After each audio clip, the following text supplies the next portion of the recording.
Good day kapadyak! Sa video natin ngayon, checkin natin itong project bike natin na Mountain Peak. O tara! Kung bago ka lang sa channel ko, huwag kalimutan mag-subscribe at i-click yung bell icon para notified ka sa mga future videos ko. Di-like na rin. So bago natin i-explore yung bike, i-weight check muna natin. So ang timbang niya guys ay 7.5 kg. Okay, so meron na naman tayong panibagong project bike. So ito guys, si Mountain Peak Explore ES. So itong build na to ay full carbon. So halos lahat carbon na. So tara, isa-isahin natin yung parts tapos ilalagay ko rin yung price kung magkano ko sila nakuha at ito-total natin yan. So unahin natin dito sa frame. So dito ko yan nakuha kay, syempre, Phoenix Ride. Ayan, legit seller yan dito sa Facebook Marketplace. So, dyan ako kumukuha ng ibang pyesa kapag may hinahanap yung mga customer ko. Ayan, kay Sir. Okay yan si Sir ka-deal. So, itong frame niya ay 11.3.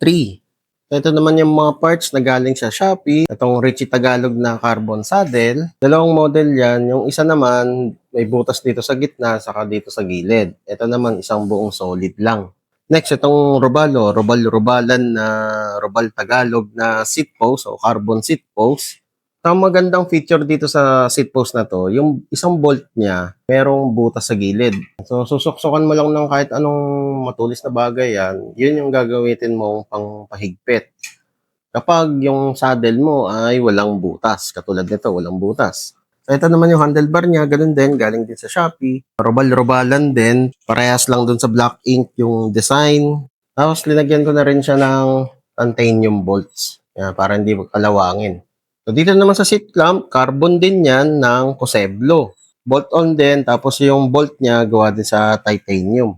Ito naman yung brake levers natin. Ito din yung nakakabit kay Kinesis noon. Mas maganda yung pakiramdam dito kaysa dun sa yung luma, yung M7000 na lever. So, ito pa rin yung rigid fork na galing kay Kinesis, yung robal-robalan, na medyo bad review ko dyan dahil itong nakuha ko, hindi ganun kaganda yung molding. Pero so far, okay pa naman siya. Hindi pa naman siya sira. So, ito naman yung crank na napili ko, SRAM. So, itong crank arm niya guys ay gawa sa carbon.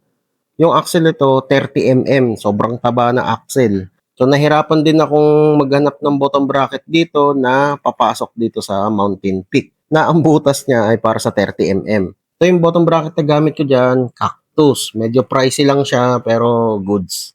So, ito pa rin yung chainring ko na gamit ko kay Kinesis, yung Evo Seed. Hanggang ngayon, okay pa at hindi pa rin napupudpod yung ngipin. Same din, ito pa rin yung pedals na gamit ko, yung Rock Bros na carbon pedal. Nakailang beses na itong tumama sa gutter, sa mga humps. Pero okay pa yung mga pins, yan yung mga studs niya. Nagasgasan lang yung pintura pero okay. And then itong frame na to guys ay boost type. So nagpalit na tayo ng hubs, hindi na yung Speed 1 Sniper na sobrang ingay.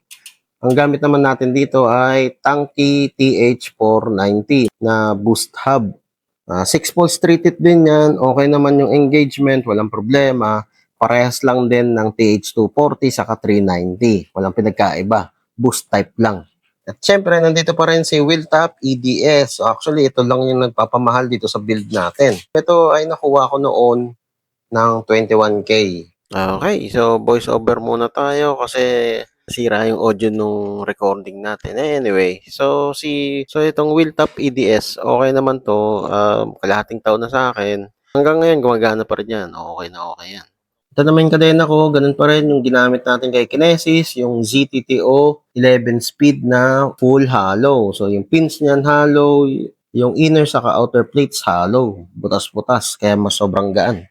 And then, pagdating dito sa wheelset, carbon wheelset na yan guys, na 40mm. Nabili ko lang din sa marketplace na second hand, pero okay pa naman. Walang sira, walang crack, walang kung ano, walang gas-gas.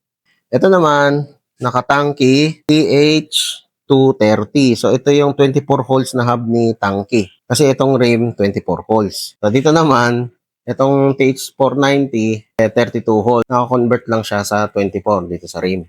Pero nakakatakot pa rin mag-build ng carbon kasi pag nagkamali ka ng pihit sa nipples, pwedeng mabiyak yung carbon rims.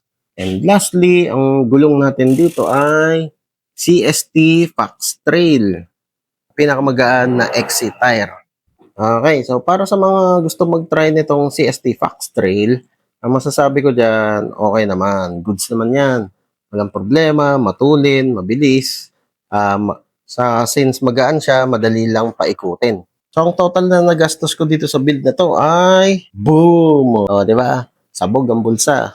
At syempre, maraming salamat sa suporta nyo dito sa channel, dito sa maliit nating shop. Kaya nakabuo tayo ng carbon na project bike. So, ang issue dyan, yung floating rotor.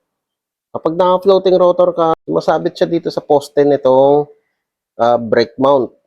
Kaya napabili ako nitong Cyclami. Akala ko since malayo na yung rivet niya, hindi na dito sa bandang gitna, akala ko may iwasan. Pero hindi. Hit pa rin dito. Hit pa rin siya dito sa may bandang taas ng poste niya. So, dun sa review ko nito, mukhang okay siya. Pero kung papakinggan nyo ng mabuti, merong sumasabit na tunog. Yun. So, para gumana din to, ang ginawa ko, naglagay ako ng washer dito sa loob ng through axle para bumuka ng konti yung chainstay. Pero yun nga, syempre, nakakatakot kasi nakabuka yung carbon frame. Ang ginawa ko naman ngayon, nagpalit ako ng sagmit na yung normal lang na rotor. Yung wala ng mga rivet-rivet. So far okay naman. At tinanggal ko na rin yung washer dun sa through axle niya. Ayun na. Okay na, wala nang issue. Hindi na sumasabit. Kung maglalagay ka naman ng quad piston, hindi din pwede doon. Kasi masikip yung part na yon, mga dual piston lang yung pwede. Anyway, so yun guys ang quick review natin o yung pag-explore natin sa mga piyesa nitong bike build natin na Mountain Peak. So kung nagustuhan mo itong video na to, leave a like, o kung may katanungan ka pa, o kung may gusto kang idagdag, comment down below lang. Okay, so yun lang. Ayos! Whee! O kapadyak, kung na-enjoy mo itong mga video ko, leave a like at i-share mo na rin sa mga tropa pips mo. Makakatulong ito sa channel. Kung gusto mo pa manood ng ibang video, ito, meron pa tayo. Hindi tayo nauubusan. Ayan, katulad nito, saka ito. Oh, load ka na. Madami pa tayong mga video na i-upload. Kaya, mag-subscribe at i-click yung bell icon para notified ka sa mga future videos ko. Maraming salamat. See you next time.